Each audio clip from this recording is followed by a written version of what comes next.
Знаете, я всегда говорю, что за каждой картиной скрывается история. Порой невероятная, порой леденящая душу, порой довольно обыденная, но всегда история. И сегодня, через лишь один портрет кисти Огюста Ренуара, мы узнаем историю еврейской элиты Франции.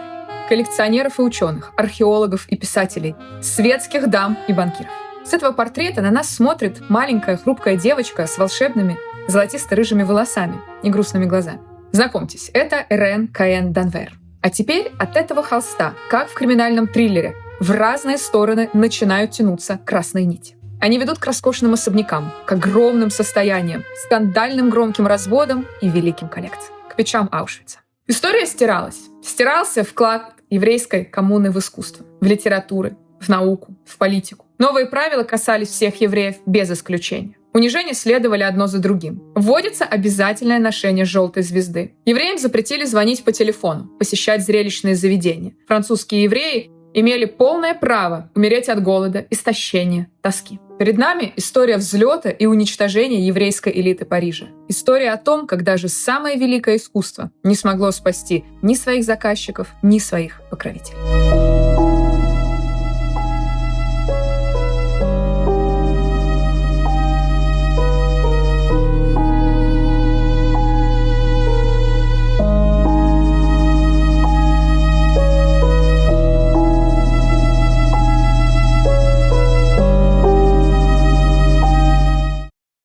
Но давайте сначала посмотрим на этот чудесный портрет. Очаровательная маленькая леди с роскошными волосами, фарфоровой кожей и тонким профилем. Она даже не догадывается о том, какая судьба ей уготовлена. Удивительно, конечно, как этот портрет может кому-то не понравиться. Но факт остается фактом. В конце 1870-х годов Огюст Ренуар нащупал золотую жилу. И помог ему в этом Шарль Эфруси, влиятельный коллекционер, критик и издатель важнейшего на тот момент во Франции журнала «Газет де Бозар». Его, кстати, Ренуар запечатлел в работе «Завтрак гребцов». Эфруси, вращавшийся в высших кругах парижского общества, стал послом Ренуара в мире крупной буржуазии. Именно он привел художника в дом богатейших еврейских банкиров Парижа.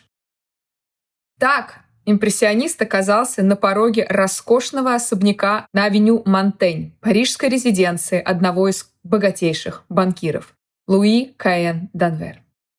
У Луи было 3 дочери – Ирен, Алиса и Элизабет. В 1880 году банкир заказал Ренуару портреты девочек. Художник приступил к работе. Первой позировала старшая, 8-летняя Ирен. Ее Ренуар писал отдельно, а год спустя, в 1881 году, он создал парный портрет младших сестер Алисы и Элизабет. Портрет девочек в нарядных платьях позднее был назван «Розовое и голубое». И вот парадокс. Работы, которыми сегодня восхищается весь мир, а портрет Ирен вообще считается одним из лучших произведений Ренуара, заказчикам категорически не понравились. Луи счел работы абсолютным провалом. Почему? Все просто. Банкир хотел увидеть парадные, статусные портреты в духе Карлюса Дюрана с четкими линиями, прорисованными деталями, дорогое кружево, осязаемый блеск богатства. А Ренуар принес ему воздух. Плывущие мазки, живые эмоции, мягкие размытые контуры. Вместо «дорого и богато» получилась чистая поэзия. А поэзия банкирам не нужна. Им нужны гарантии. Луи посчитал себя обманутым. Он демонстративно задержал выплату гонорара, несчастных 1500 франков, что было копейки для его миллионного состояния. И наотрез отказался вешать портреты в парадной гостиной. Да что там, в доме. Картину с Ирен, будущий шедевр мирового значения, повесили в темном коридоре, где на него могли смотреть горничные да няньки. Единственным, кто оценил картину по достоинству, был кузен семейства, уже упомянутый нами Шарль Эфруси. Дело в том, что эти картины – свидетели грандиозного скандала, который обсуждал весь Париж. За нежной живописью Ренуара притаилась тень супружеской неверности и запутанная сеть интриг. В роскошном особняке под маской благопристойности разыгрывался настоящий роман в духе Мопассана. В центре этой истории была хозяйка дома Луиза Каен-Данвер.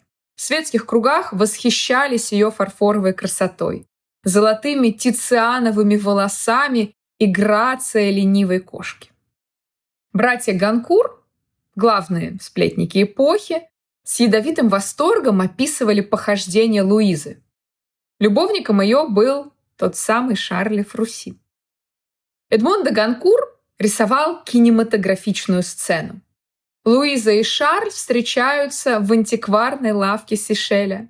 Они склоняются над изысканной лаковой шкатулкой, и Фруси делает вид, что объясняет даме тонкости восточного искусства, а она в это время шепчет ему на ухо, в какой день и час он может пробраться в ее спальню. И тот факт, что именно Фруси привел Ренуара, сами понимаете, как это выглядело, любви к портретам не добавлял. Ведь картины были, по сути, артефактами тайной связи хозяйки дома. Связи выставлены на всеобщее обозрение под видом семейной ценности. И еще один неприятный сюрприз. Сам Агюст Ренуар, певец света и цвета, создатель нежных светящихся образов еврейских девочек, был убежденным антисемитом. В частных письмах художник не стеснялся в выражениях и называл своих заказчиков-евреев скупцами, которые прячутся за деревьями, когда начинается драка. В армии их так много, потому что еврею нравится щеголять в красивой форме. Это выдержка из письма Ренуара. В то же время художник признавал свою зависимость от еврейской элиты и, конечно, ее финансовой поддержки, что вызывало у него глубокую обиду, в частности, по отношению к Каен-Данверам. Но именно из этого ссора, из этой лжи и взаимных претензий выросли шедевры, которые пережили своих создателей и своих заказчиков. Искусство, как всегда, в очередной раз оказалось чище и долговечнее тех, кто его создавал и кто покупал. Но идем дальше. Нас интересует в первую очередь судьба Ирен, которая оказалась вовсе не тем невинным ангелочком, каким мы видим ее на полотне, а весьма бойкой и хваткой девушкой, способной самой решать и определять свою жизнь. Более того, способной спасти свою жизнь.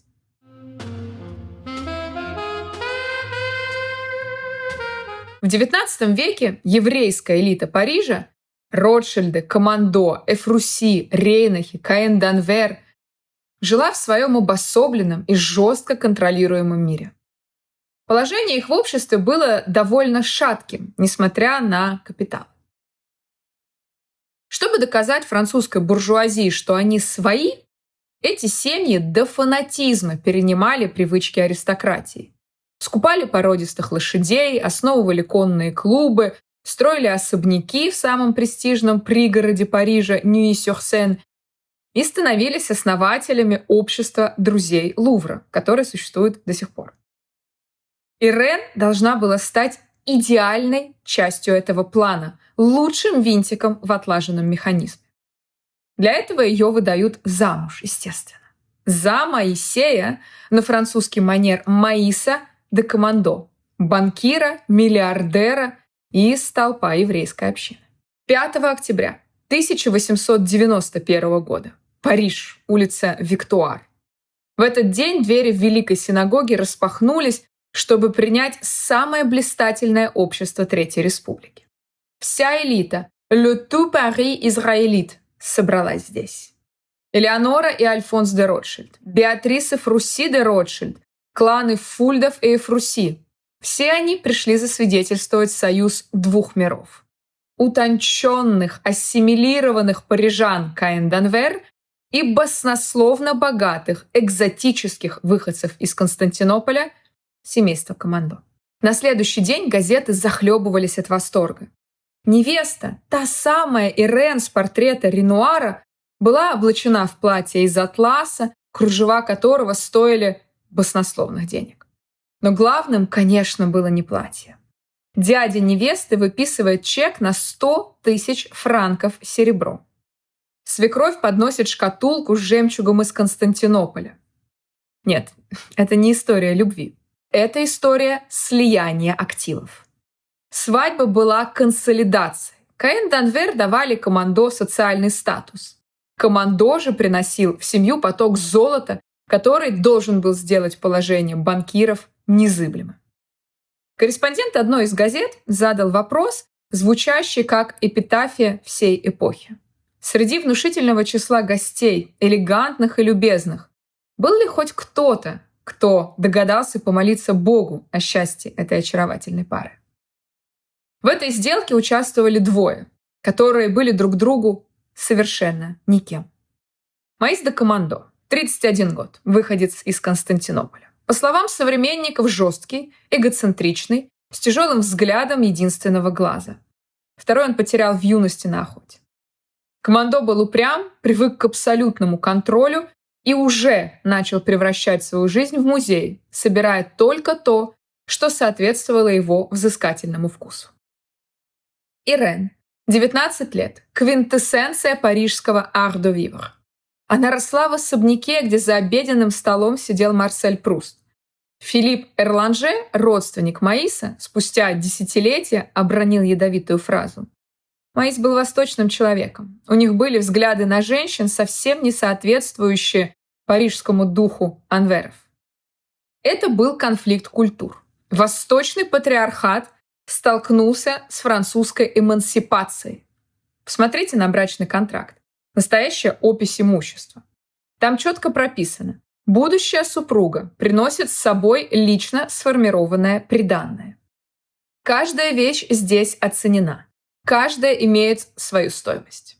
Ирен в этом документе не субъект, не личность. Она драгоценный объект. Ровно такой же, какой запечатлел ее Ренуар 10 годами ранее. Застывшая, пассивная, красивая, дорогая вещь, которую передают из одного дома в другой, чтобы она украшала собой интерьер и приумножала капитал. Ее осыпали бриллиантами от Бушерон, фамильным жемчугом, что помнил султанов. Но есть ли хоть одно свидетельство того, что 19-летняя Ирен хотела этот жемчуг? Хотела ли она быть графиней, запертой в доме, где каждое движение было регламентировано Моисом Командо?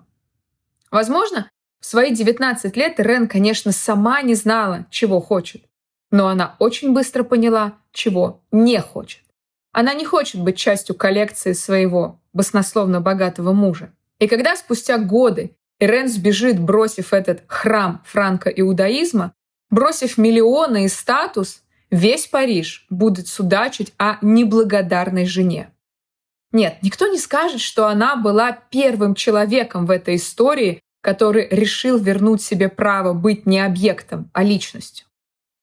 Как и ее мать Луиза, Ирен недолго выдержала в рамках этого идеального женского образа. Ее брак был браком по расчету, без любви. И вскоре она находит спасение в запретной страсти. Ее избранником становится Карло Сампьери.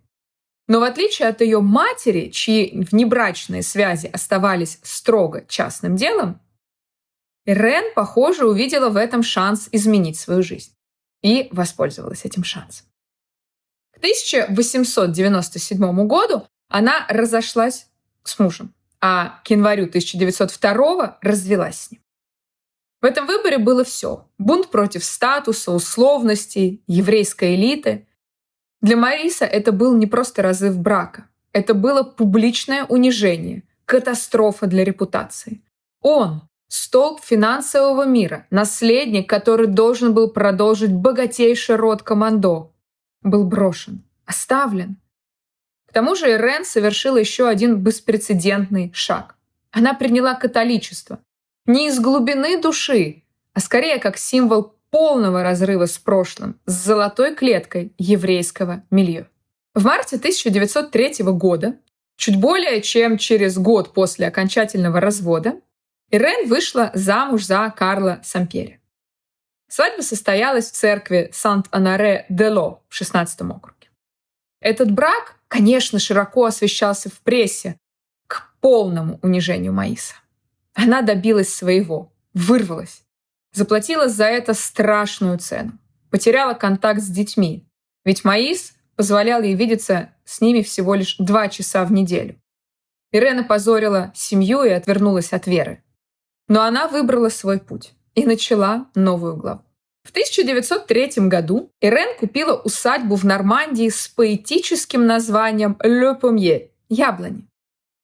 Если жизнь в особняке Моиса де Командо была подчинена строгому распорядку, то жизнь в Нормандии должна была стать вечным праздником.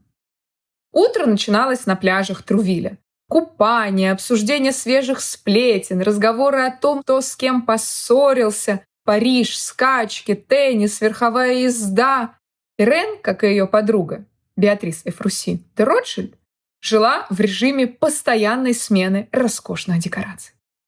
Таков был этот ритм. Утренний туалет, наряд для ланча, переодевание к коктейлю, вечернее платье к ужину и, наконец, казино, где воздух был пропитан ароматом дорогих духов. А Беатрис Эфруси де Ротшильд была королевой сезона. За одно лишь лето в Нормандии она заказала у кутюрье Жака Дюссе около 20 платьев. Ирен вращалась в этом мире с невероятной легкостью. Вот где она была идеальной шестеренкой. Она была дома, среди лошадей, которых так любил ее муж, среди гостей, смеха, вина.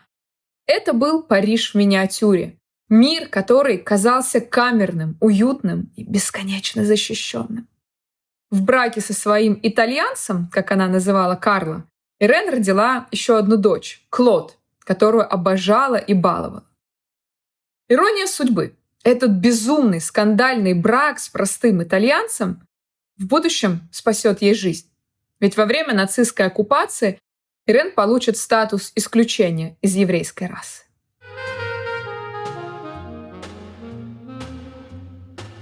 Пока Ирен устраивала личную жизнь, ее брошенный муж Моис де Командо превратил свое горе в искусство. Он стал одержимым коллекционером, главной страстью которого был французский XVIII век.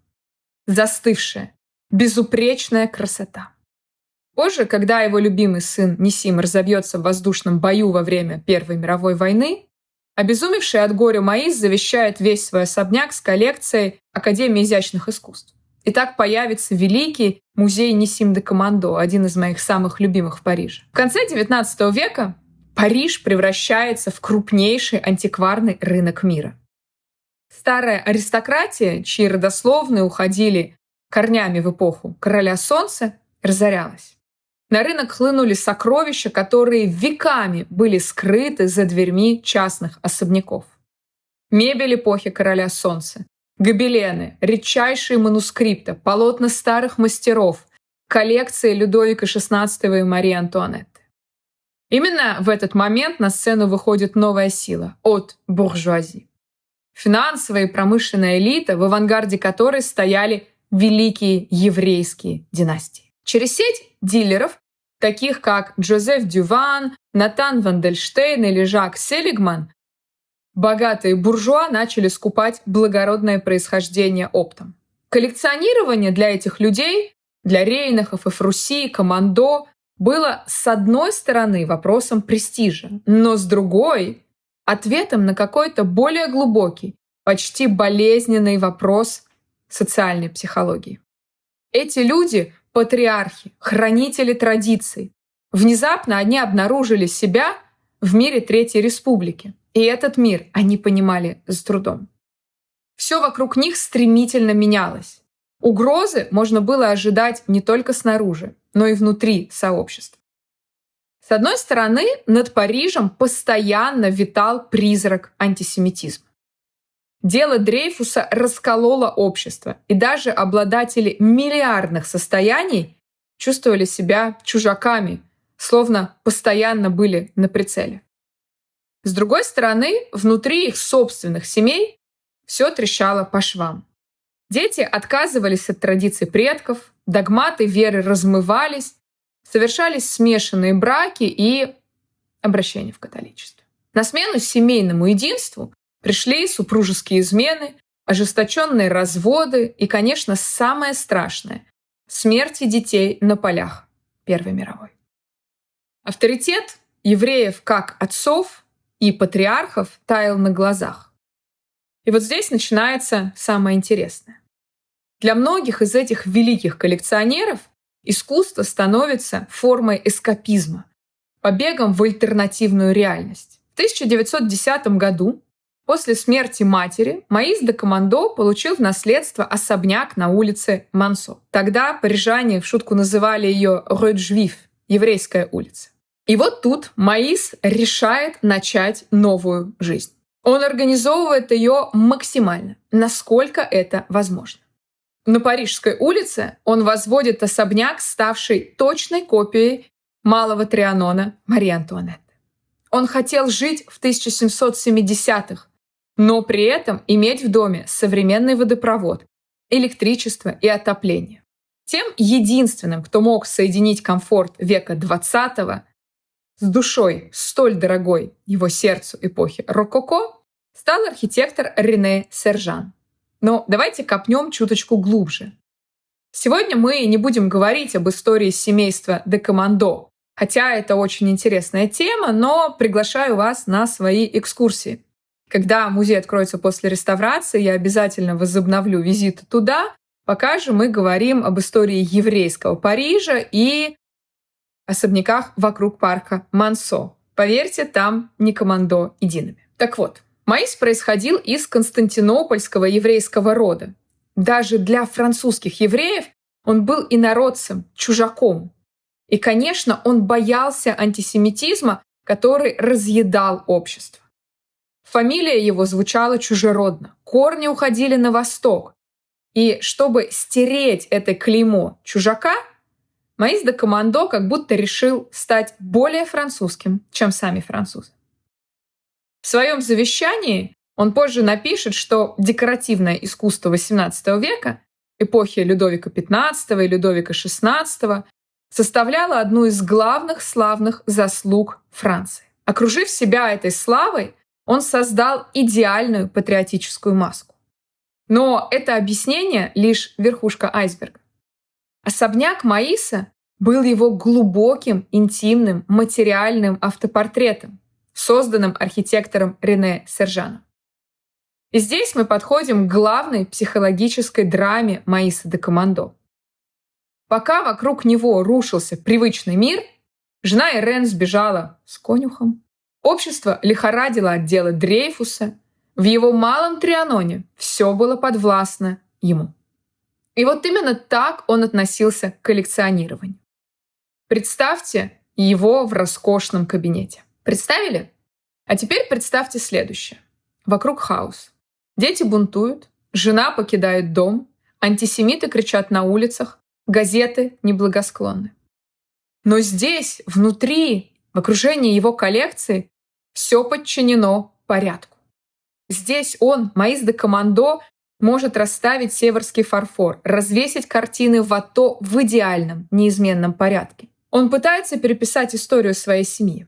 Спустя 11 дней после смерти матери Моис начинает масштабную реконструкцию образа династии Командо. Трубки, кальяны, восточные ковры, изысканные безделушки из Константинополя — все, что составляло гордость и историю рода Командо, все, что напоминало об их пути из Османской империи в сердце Европы, все летит в мусорную корзину истории. Моис хотел, чтобы любой гость, переступивший его порог, видел не турецкого банкира-еврея, а французского аристократа, чьи корни восходили к блеску Версаля. Он заменил трубки для кальяна на северский фарфор, а восточные сладости — на утонченные французские десерты. Его коллекция была формой психологической самообороны. Командо запер себя в позолоченной клетке XVIII века, где не было места современности, не было места хаосу и не было места боли. Он собирал прошлое, чтобы защищаться от будущего. А будущее было трагичным. Началась Первая мировая война, и любимый сын Моиса, Нисим, отправился на фронт. Теперь давайте вспомним, что говорил Ренуар об евреях. Помните, мы обсуждали это в начале подкаста? Армия Евреи действительно охотно служили во французской армии, но вовсе не из-за красоты формы, как писал художник. Для многих французских евреев служба в армии была не только гражданским долгом. Это была своего рода священная клятва, присяга на верность Франции, подтверждение лояльности. На фоне вечно тлеющего костра антисемитизма, который никогда окончательно не угасал, армия становилась главной ареной, где можно было доказать свою безусловную преданность французскому государству. Ведь Франция во время Великой Французской революции стала первой страной в Западной Европе, которая законодательно дала евреям равные права. Наполеон распространил эти эгалитарные идеи позже по всему континенту. Однако антисемитизм никуда не делся. Он то затухал, то вспыхивал вновь. Но государство, по крайней мере теоретически, декларировало равное отношение к гражданам независимо от этнического и религиозного происхождения. Конечно, на практике бывало по-разному. В результате к эпохе Третьей Республики возникло уникальное явление. Тысячи евреев шли на государственную службу, становились судьями, парламентариями, министрами, но эгалитарный миф треснул по швам и был разорван самым болезненным скандалом эпохи – делом Дрейфуса. Французская армия, призванная демонстрировать равенство и патриотизм, оказалась в центре одного из самых громких проявлений политического антисемитизма в Европе. Альфред Дрейфус, офицер артиллерии, служивший в генеральном штабе, в 1894 году был ложно обвинен в государственной измене. Армейская контрразведка с готовностью запустила эту машину. 2 года спустя, когда были обнаружены новые улики, оправдывавшие капитаны, высшее командование их скрыло. Дрейфус провел более 4 лет в ужасающих условиях на острове Дьявола, каторжной колонии, названной так не случайно. Но Альфреда Дрейфуса это не сломало. В 1896 году он писал своей супруге Люси: «Я все принял, все вынес, не проронив ни слова. Я не хвастаюсь, я лишь исполнял свой долг, и только свой долг». Его реабилитировали лишь в 1906 году. Вопреки всему, Дрейфус настоял на том, чтобы продолжить службу. Армейское ведомство, в свою очередь, отказалось засчитать срок его каторги в выслугу лет и звания. Это был унизительный удар. Однако Дрейфус исполнял долг до конца. Уже разменяв 6-й десяток, этот человек, переживший ад каторги и унижений, вернулся на передовую. Он сражался в самых кровопролитных битвах Первой мировой, при Шеман-де-Дам и под Вердоном, там, где погибли сотни тысяч человек. Свой патриотизм Дрейфус доказал кровью. Однако дело показало, что даже в эгалитарной Франции еврейский патриотизм был двухсторонней дорогой.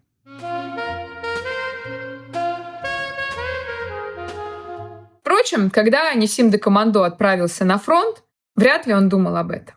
Это был еще совсем юный человек.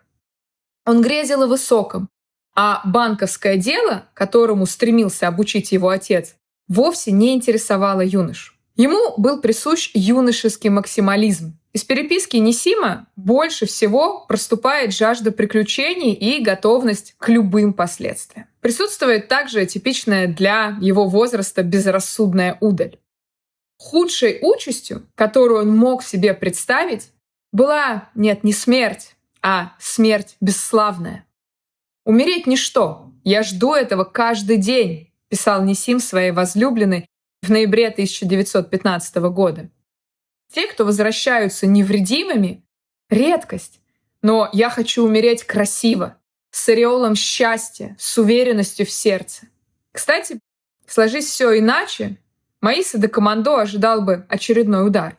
Избранница сына вовсе не вписывалась в его представление об идеальной еврейской партии. Точно так же, как Ирен поколением ранее, выйдя замуж за графа Карла Сампьери и оставив свой еврейский мир, любимый сын и наследник Моиса все это время планировал покинуть еврейскую общину. Нисим намеревался жениться на женщине, которая не была ни еврейкой, ни принадлежала их милье. Еще один удар по тому образу жизни, который Маис так старательно пытался оберегать и выстраивать.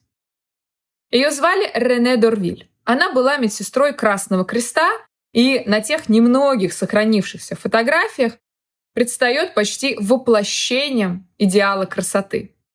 Растрепанные, непослушные волосы, пронзительный взгляд и фигура почти идеальных греческих пропорций. Они познакомились во время реабилитации Нисима после операции по удалению аппендицита ранней весной 1915 года.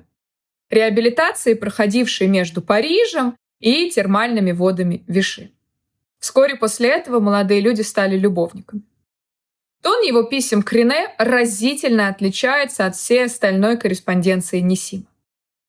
С ней он почти никогда не пересказывает военные факты, как делает это в письмах к отцу и сестре.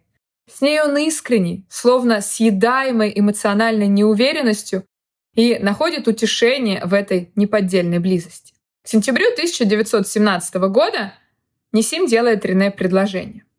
Пожениться, правда, им так и не довелось, но Нисим оставил ей наследство. Маис выплатил долю этих денег с условием, что она больше никогда не станет связываться с семьей. Это было уже после смерти Нисима.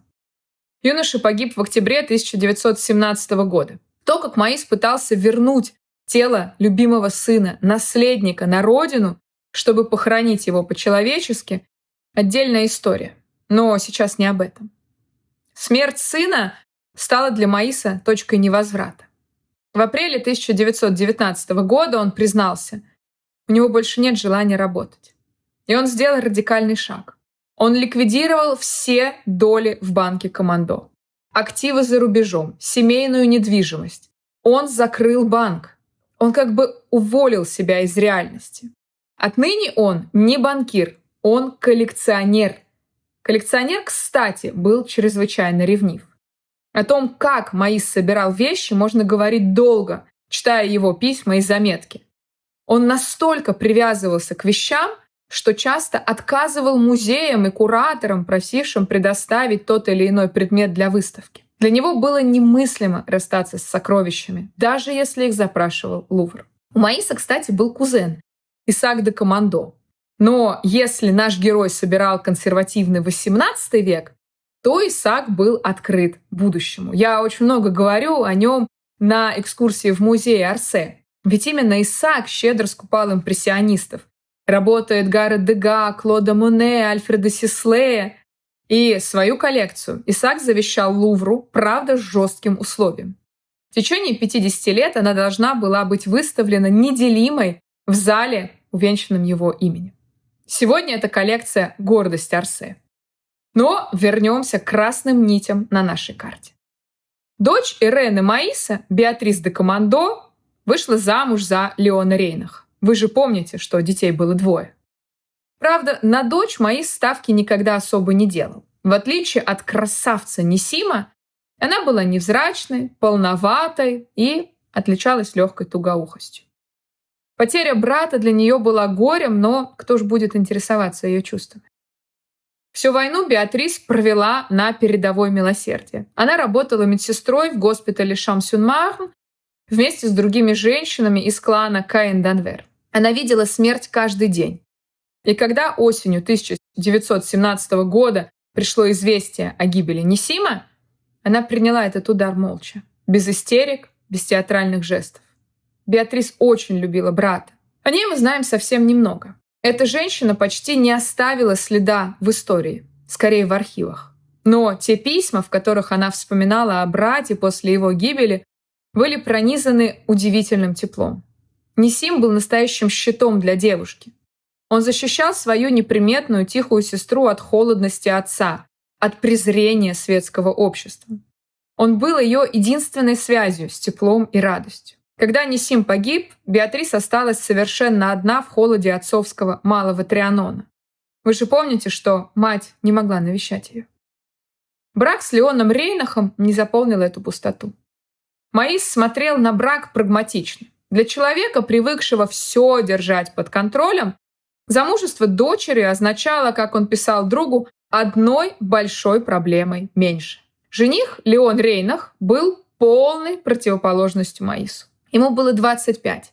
Он был композитором, интеллектуалом из семьи блестящих академиков. Но Маис не питал по отношению к нему иллюзий. Он считал, что Леон абсолютно чужд бизнесу и ведению переговоров. Тому самому главному, что ценил Маис. Но у Леона было одно преимущество в глазах старого банкира. Он прошел 3 военные кампании на Балканах, в Салониках, а для Маиса, рожденного в Константинополе, этого было достаточно, чтобы признать зятя своим. Никакого блеска 1891 года, никаких заголовков о миллионах и атласе. Свадебная церемония была на этот раз очень скромной. В синагоге на улице Бюффо список гостей в тот день выглядел как перекличка призраков старого Парижа. Рейнахи, Фульде, Каэн-Данверы.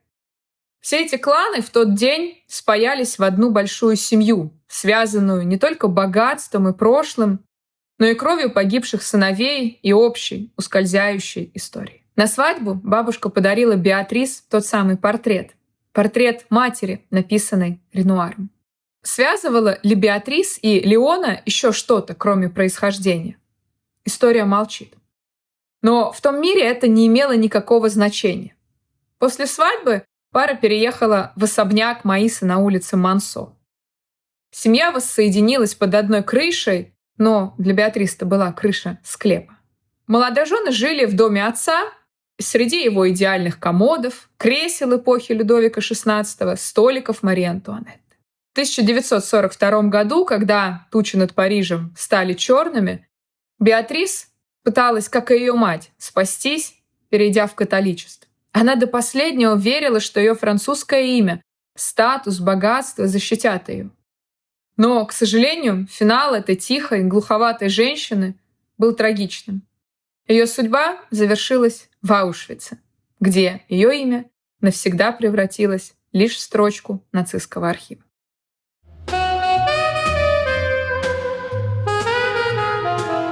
Рейнахи. Еще одна легенда Парижа. Леон был выходцем из очень непростой семьи. Он был сыном легендарного Теодора Рейнаха, выдающегося эллиниста, построившего виллу Кириллос на Южном берегу.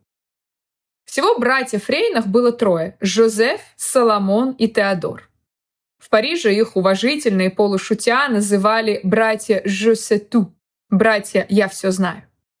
3 академика, 3 переводчика, 3 археолога и историка. Они были породнены с Ротшильдами и казались абсолютно неприкасаемыми. В этом прозвище, конечно, сквозил ядовитый антисемизм. Намек на всезнайство и излишнюю самоуверенность. Но в то же время это было признанием неоспоримого факта. Все 3 контролировали едва ли не все ключевые сферы французской политики, культуры, науки. Жозеф, старший, политический тяжеловес. Руководитель аппарата легендарного премьер-министра Леона Гамбетты, влиятельный депутат и ярый защитник Дрейфуса. Именно Жозеф вел борьбу на политическом фронте. Соломон, средний брат, хранитель древностей, член французской археологической школы в Афинах, бессмертный директор Музея национальной археологии в Сан-Жермен-Ан-Лее и человек, который буквально раскапывал корни европейской цивилизации и систематизировал ее мифы.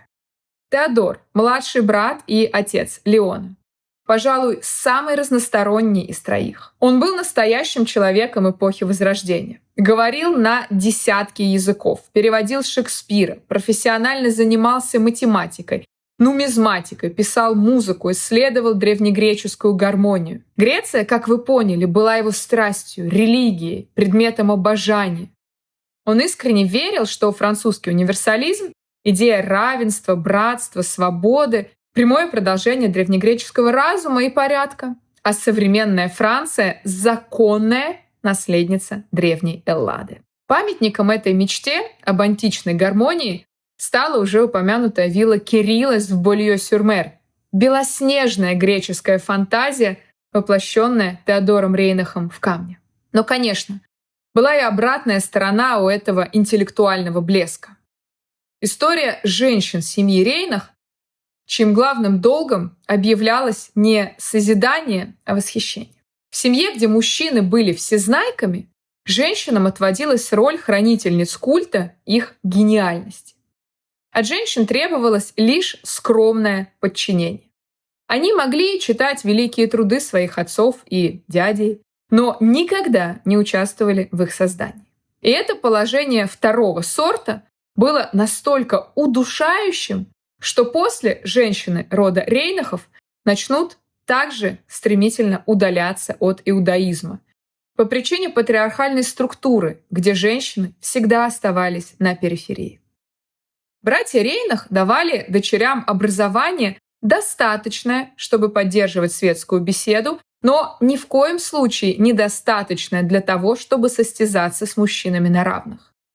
Девушкам отводилась роль маленьких и необразованных, что, по сути, конечно, подтверждало величие и грандиозность мужской линии. Сам Теодор сначала женился на Эвелине Хирш-Кан, а затем, после ее смерти, на ее кузине Фанни Кан, чья мать происходила из рода Эфруси. Смотрите, как все связано. Все семьи парижской еврейской элиты были тесно переплетены родственными и дружескими узами, а порой, конечно, и коммерческими.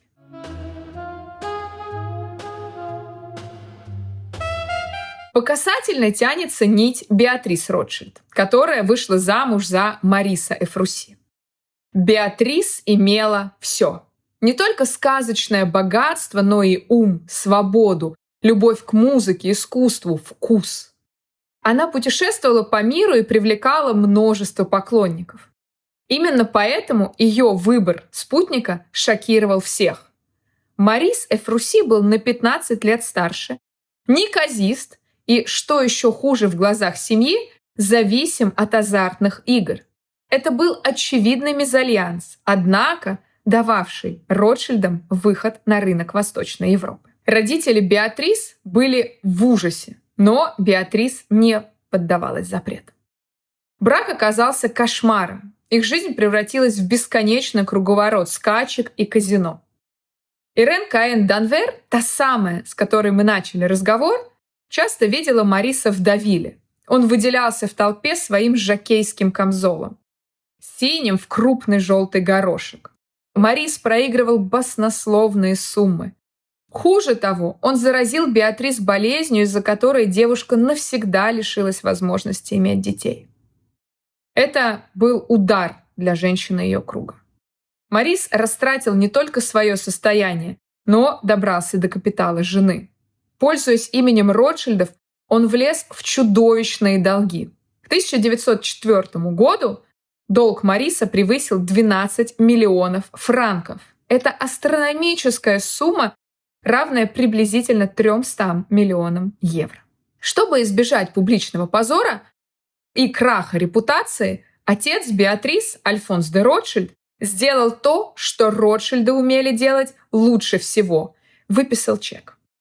Он погасил все долги зятя, а затем подал на него в суд.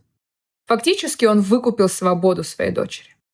После 20 лет несчастного, разрушительного союза Беатрис стала свободной. Она направила всю свою страсть, всю свою энергию, весь свой вкус и деньги на искусство. Именно тогда, после развода, она начинает собирать коллекцию, великую коллекцию. На мысе Сан-Жан-Кап-Ферра появляется ее знаменитая розовая вилла, построенная по образцу венецианских палаццо. Ее личный рай, который она наполняет шедеврами. После ее смерти по завещанию вилла Иль-де-Франс и коллекция перешли во владение все той же Академии изящных искусств. И вот с этой блистательной дамой дружила уже хорошо знакомая нам Ирен. Беатрис относительно повезло. Она умерла в 1934 году в возрасте 69 лет и не увидела всего того ужаса, который устроили нацисты с теми, кто родился евреем.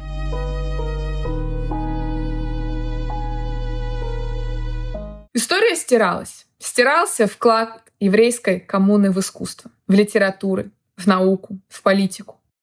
Всего одно поколение назад фамилия Рейнах значила для Франции, для парижского интеллектуального авангарда очень многое. Это была и политическая власть, и блестящая наука, и утонченный вкус. Но после войны семья Рейнахов, интеллектуальный и финансовый столб Франции, во многом растворилась в истории, оставив после себя лишь пустые залы особняков. Вилла Кириллос в Больё-сюр-Мер, греческая фантазия Теодора Рейнаха, его дар античной красоте тоже пострадал. Огромный семейный архив, тысячи томов редчайшей библиотеки и документы, записывавшие историю восхождения этой семьи, были уничтожены. Нацисты методично стирали интеллектуальный след Рейнахов, как будто пытаясь доказать, что интеллектуальная элита никогда не существовала, евреям ничего не принадлежало. Ирен повезло. Как уже говорилось, она получила исключение из еврейской расы. Это был самый желанный документ во Второй мировой войне. Ирен было под 70. Для прогулки по городу она надевала старое поношенное платье. Платье-камуфляж, который делал ее менее заметной для немецких патрульных. Бывшая графиня де Командо, графиня Сампьери, девочка с миллионным приданным, родившаяся на авеню Монтень, теперь пыталась слиться с серой толпой оккупированного города. Особняк Каэн-Данверов был реквизирован немцами. Судьба этого дома – хроника циничного мародерства. В 1941 году комиссариат по еврейским вопросам наложил на него руку, пометив как еврейскую недвижимость. Вскоре статус здания изменили. Его классифицировали как имущество врага. Дело в том, что 2/3 особняка юридически принадлежали Эвон, племяннице Ирен, дочери ее брата Робера, которая вышла замуж за английского лорда Энтони де Ротшильда и стала британской подданной. Новый управляющий дома, коллаборационист Филипп Симон, мечтал заселиться в роскошный дворец. Но у него на пути встал Курт фон Берр, глава оперативного штаба рейхсляхтера Розенберга, занимавшегося грабежом культурных ценностей. Дом, где прошло детство очаровательной девочки с голубым бантом в роскошных каштановых волосах, место, где когда-то звучал детский смех, велись интеллектуальные споры, звенел хрусталь, обедал Марсель Пруст. Это место превратилось в допросный центр гестапо и склад награбленного имущества. В роскошных залах особняка под лепным позолоченным карнизом еврейские узники, привезенные из Дранси, занимались рабским трудом. В бывших спальнях и гостиных заключенные концентрационного лагеря сортировали вещи, отнятые у таких же, как они, ограбленных семей. Внизу, под присмотром офицеров СС, еврейские женщины-узницы без устали шили форму для палачей из СС. Ирен видела вещи, которые не укладывались в ее прежнюю картину мира. Человеческая природа под давлением страха и соблазна показала самую жуткую свою сторону. Там были те, кто открыто называл себя антисемитами. Но когда беда приходила в дом к их соседям-евреям, эти люди протягивали руку помощи. Из чувства личной солидарности, старой дружбы или просто потому, что их личная порядочность оказывалась сильнее идеологических предрассудков. Они прятали, подделывали документы, рисковали жизнями ради тех, кого еще вчера презрительно высмеивали в светских разговорах. Правда, были и иные. Добропорядочные граждане, вежливые соседи, тихие лавочники, доброжелательные буржуа, которые превращались в чудовищ. Законы режима Виши дали им легальное оружие, которым они не преминули воспользоваться. Люди писали анонимные доносы в надежде прибрать к рукам освободившуюся квартиру соседа-еврея. Будучи хорошими гражданами, они за бесценок готовы были забрать опустевшие торговые площади. В 1942 году, в дополнение к красному штампу «еврей» в удостоверениях личности, оккупационные власти нанесли еще один удар по достоинству тех, кого решили вычеркнуть из жизни общества. Вводится обязательное ношение желтой звезды. Шестиконечной звезды из ткани размером с человеческую ладонь. Она должна была быть пришита на левой стороне груди, прямо над сердцем. Но вот незадача. Во Франции нацистская идеология столкнулась с проблемой. Евреи здесь были очень интегрированы, буквально растворены во французской культуре, и их было почти невозможно узнать в толпе. И в этом заключалась главная опасность. Чем меньше еврей отличался от француза, тем яростнее стремились его пометить. Участие парижан это вызывало волну негодования и возмущения. В первые дни после введения правила появились смельчаки, которые в знак солидарности выходили на улицы с фальшивыми знаками отличия, желтыми платками в нагрудных карманах или же со звездами с издевательскими надписями «Гой, не еврей» и так далее. Но нацистская машина не обладала чувством юмора. Репрессии были мгновенными и беспощадными. Мужчин увозили в лагерь Дранси, женщин в тюрьму Ле Турель. Наверняка, если вы бывали в Париже и добирались поездом из аэропорта Шарль-де-Голь в центр столицы, то вы проезжали станцию Дранси, которая сегодня умалчивает о своем страшном прошлом. Каждого из заключенных заставляли носить позорную повязку с надписью «Друг евреев». Десятки протестующих быстро исчезли в жерновах системы. И тогда на город опустился настоящий липкий страх. Доносы на тех, кто прячет звезду или носит ее неправильно, сыпались в парижскую комендатуру сотнями. Сосед следил за соседом. Поначалу многие полагали, что антисемизм вишистского правительства угрожает разве что иностранцам, но никак не укорененным французским гражданам. Франсуа Дарлан, французский адмирал и один из лидеров правительства Виши, заявил: «Евреи без гражданства, за последние годы наводнившие нашу страну, меня не интересуют. Но прочие добропорядочные французские евреи имеют полное право рассчитывать на нашу защиту». Но правительство подготовило неприятный сюрприз. Новые правила касались всех евреев без исключения. Впрочем, они так верили во Францию, что надеялись на защиту до последнего. Раймон Рауль Ламбер, глава Союза евреев Франции, признался в дневнике, что расплакался, когда в октябре 1940 года был подписан указ. Тем не менее, уехать из Франции он отказался, потому что мать не судят, даже если она поступает несправедливо, а терпят и ждут, писал он. Так и нам следует терпеть, склонив головы. Но Франция оказалась плохой матерью. Ламбера вместе с семьей депортировали в Аушвиц и убили в декабре 1943 года. Унижения следовали одно за другим. Сначала транспорт. Евреям приказали пользоваться только последним вагоном метро. Клеймо неприкасаемых, которых нужно держать как можно дальше от чистого общества. Потом 8-й указ. Он бил по самому больному, по связи с миром. Евреям запретили звонить по телефону. Ни из дома, ни из уличных будок. Представьте Ирен в ее ледяной квартире. Она не могла услышать голос подруги, не могла узнать новости, не могла позвать на помощь. Она заперта в звуконепроницаемом мире, как и десятки евреев. Мир вокруг нее продолжал говорить, смеяться, кричать, но для нее настала абсолютная тишина. 9-й указ запрещал евреям посещать зрелищные заведения. Театры, кинотеатры, стадионы, бассейны, общественные парки, рестораны, чайные комнаты.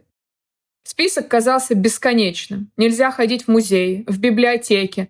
Те самые места, где еврейские семьи когда-то были почетными гостями и меценатами. Наконец, разрешили заходить в магазины и лавки только с 3 до 4. Неумолимая череда общественных административных запретов, легитимизирующих ужас, просто возмущала Ирен.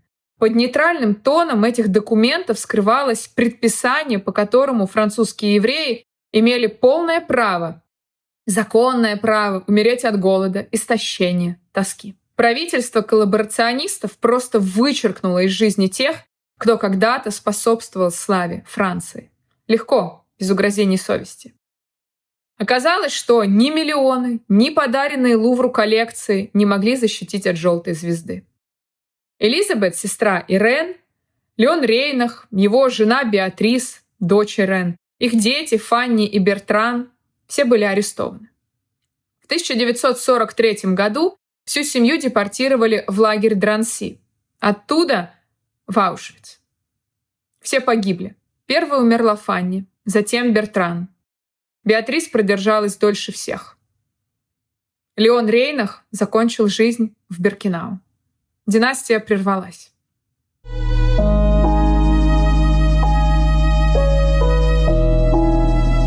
И вот теперь давайте вернемся к тому, с чего мы начали. К той самой девочке с портрета. Вы же помните, эту работу Беатрис подарила бабушка по случаю свадьбы. Кстати, Рейнахам, в отличие от родителей Ирен, портрет очень понравился. Он висел на почетном месте в гостиной в их доме в Ньюи-сюр-Сен. Немцы конфисковали портрет 7 июля 1941 года. Больше Рейнахи его, конечно, никогда не видели. Как и многие другие важные произведения еврейского искусства, портрет стал частью личной коллекции Германа Геринга, который позже обменял его на флорентийское тондо у Гюстава Рохлица. Летом 1946 года Париж постепенно приходил в себя после кошмаров войны. В музее оранжерии открылась выставка произведений искусства, спасенных из нацистских тайников и из личных коллекций Германа Геринга. Среди толпы посетителей пожилая, уставшая женщина. Это Ирен. В одном из залов она резко останавливается. Из золоченой рамы на нее смотрит маленькая девочка с фарфоровым лицом, копной каштановых волос и грустными глазами. Смотрит из своей шикарно обставленной комнаты в особняке на авеню Монтень. Ее собственный портрет — свидетель того утраченного навсегда мира. Тот самый портрет, украденный нацистами у ее дочери Беатрис. Что же сделает Ирен? Помните фильм «Женщина в золотом» с Хелен Миррен, основанный на реальных событиях и истории Марии Альман, отсудившей у Австрии портрет своей тетки Адели Блох-Бауэр? Так вот, Ирен провернула это задолго до нашумевшей истории с портретом Климта. Она возвращает себе картину по праву владения и практически сразу продает ее швейцарскому промышленнику или коллекционеру Эмилю Бюрле. Портрет уезжает в Швейцарию. Франция лишилась бесценной работы. Возможно, по делам. Сегодня в Ньюи-сюр-Сен висит мемориальная табличка в память о Рейнахах и Командо. Там написано, что они погибли за Францию. Но истина куда страшнее. Они погибли просто потому, что были евреями. Мир, который они так бережно строили, пытаясь доказать свою причастность к великой французской культуре, рассыпался вдребезги, успев предать их перед падением. Как вы думаете, правильно ли поступила Ирен? И правильно ли поступила ее австрийская коллега, передав портрет женщины в золотом в частную коллекцию в Соединенные Штаты Америки? Мне было бы очень интересно узнать ваше мнение, пишите его в комментариях. И, конечно, не забывайте подписаться на канал, поставить лайк этому видео и поделиться им с близкими. И я благодарю вас за поддержку моего канала. И до встречи в новых выпусках, на лекциях и, конечно же, на моих живых экскурсиях в Париже, в том числе на экскурсии по истории еврейского Парижа. До встречи. Пока-пока.